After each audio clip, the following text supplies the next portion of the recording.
Selon l'Organisation mondiale de la santé (OMS), conformément à sa classification internationale des maladies, on dénombre plusieurs anomalies en lien avec l'état de déficience intellectuelle chez l'enfant, telles que la trisomie 21, la dyscalculie ou difficulté à calculer, la dyslexie ou difficulté de lecture, l'autisme et bien d'autres. En ce qui concerne l'autisme, il faut savoir qu'il est un trouble envahissant du développement qui affecte le fonctionnement du cerveau. L'autisme altère les capacités de reconnaissance des expressions, des codes sociaux et affectifs et génère l'hypersensibilité émotionnelle et troubles du comportement. Alors il faut savoir que l'autisme touche énormément d'enfants partout dans le monde. Et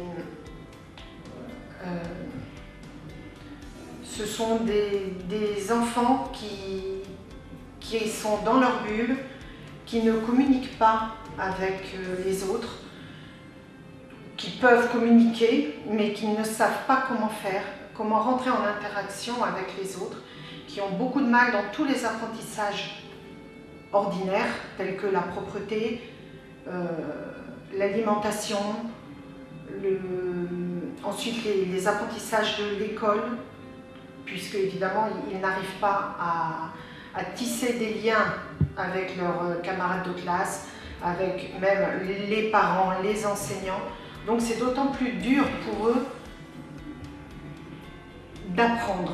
En Afrique, mettre au monde un enfant avec des anomalies congénitales ou présentant un développement mental incomplet peut être source de division du couple, de la famille, car voulant justifier leur existence par des considérations métaphysiques. Autant d'éléments qui renforcent le sentiment de stigmatisation et de marginalisation des enfants et de leurs parents affectés.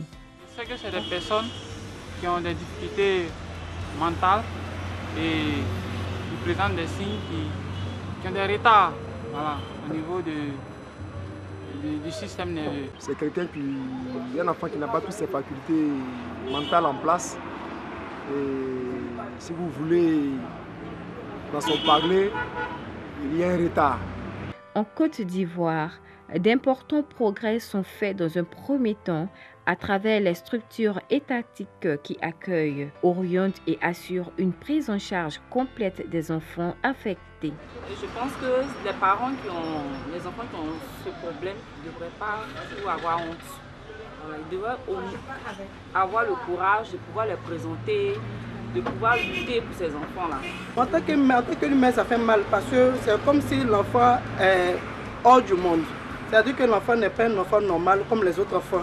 Tu ne peux pas s'épanouir comme les autres enfants, donc ça fait mal. Il faut noter aussi les actions de plusieurs centres privés qui s'investissent pour faire reculer les limites de ces enfants.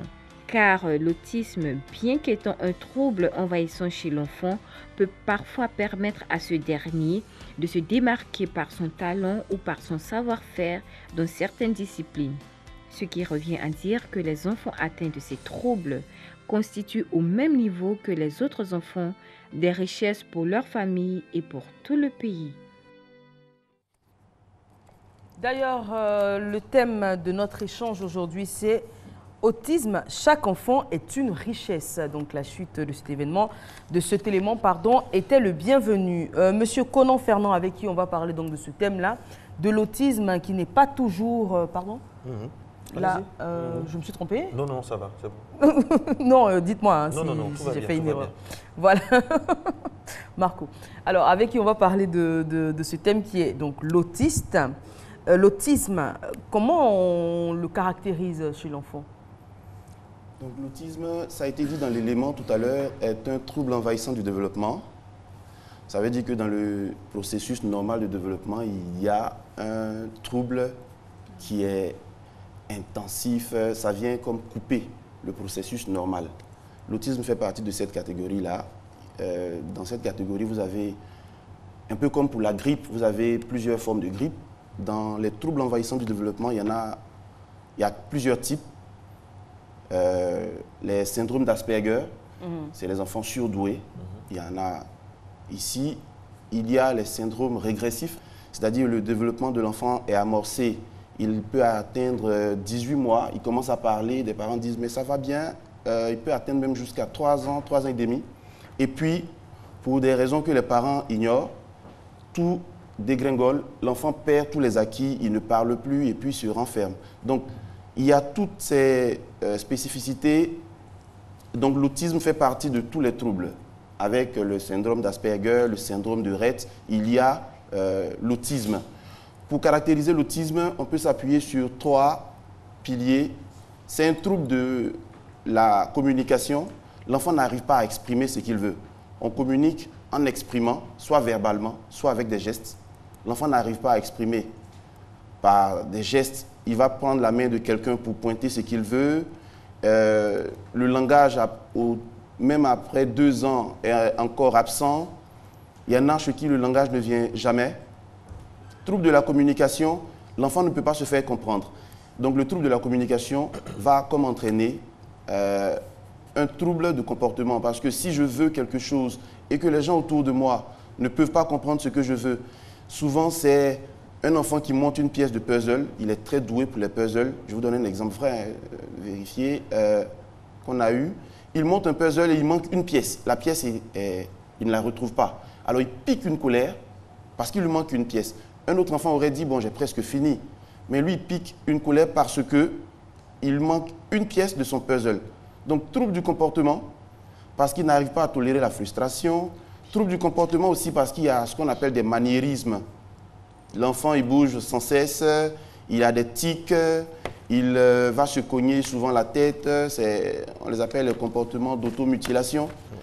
Et puis, le trouble du comportement, si vous avez un enfant qui a du mal à s'exprimer, à dire ce qu'il a envie de faire, si vous avez un enfant qui a du mal à rester assis pendant ne serait-ce que 2 à 3 minutes, il est clair que son intégration dans une salle de classe ou même dans la société va être compliquée. Donc on parle encore de troubles de la socialisation. Donc l'autisme, c'est 3 troubles, communication, comportement et socialisation.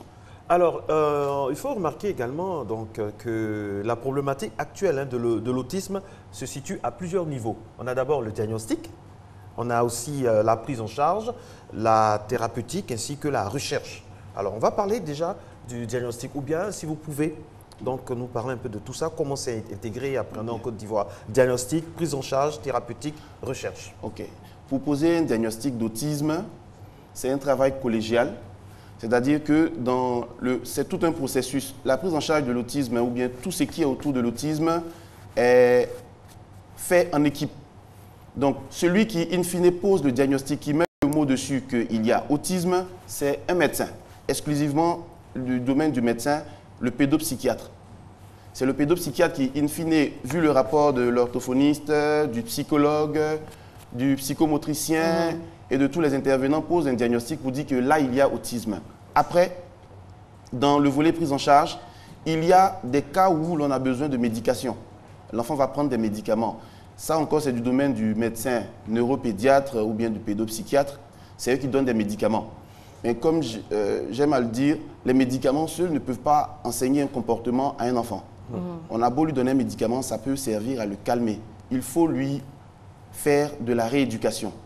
Donc, quelqu'un qui ne communique pas, par exemple, le langage oral, par exemple, a une fonction.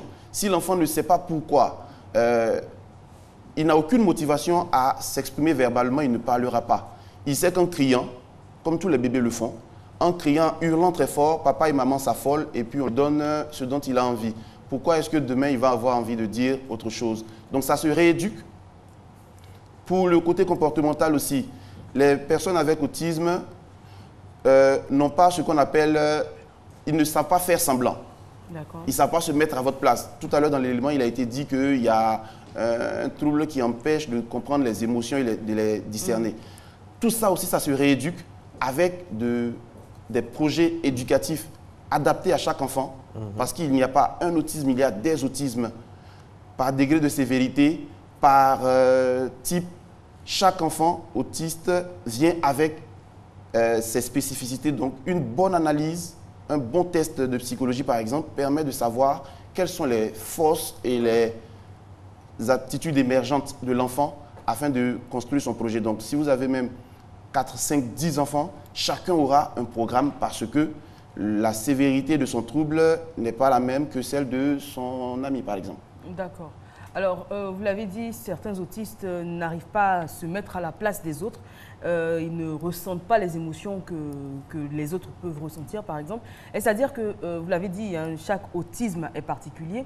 Est-ce à dire que certains autistes ne ressentent rien, aucune émotion, aucun sentiment? Au début, oui. Vous pouvez tomber sur des personnes, des enfants, parce que quand quelqu'un même est capable de se taper jusqu'à se blesser, s'il ressentait comme nous, il ne le ferait pas. Donc s'il est capable de faire ça sur lui-même, il peut aussi faire ça sur quelqu'un d'autre parce qu'il ne ressent pas. Mais ça se réduit, comme je l'ai dit. Ce sont des choses qui sont aisément, facilement corrigeables. On peut donc amener l'enfant à comprendre l'émotion, le ressenti émotionnel, lui enseigner les 4 émotions fondamentales, la joie, la surprise, la peur et tout cela, pour que, au fur et à mesure,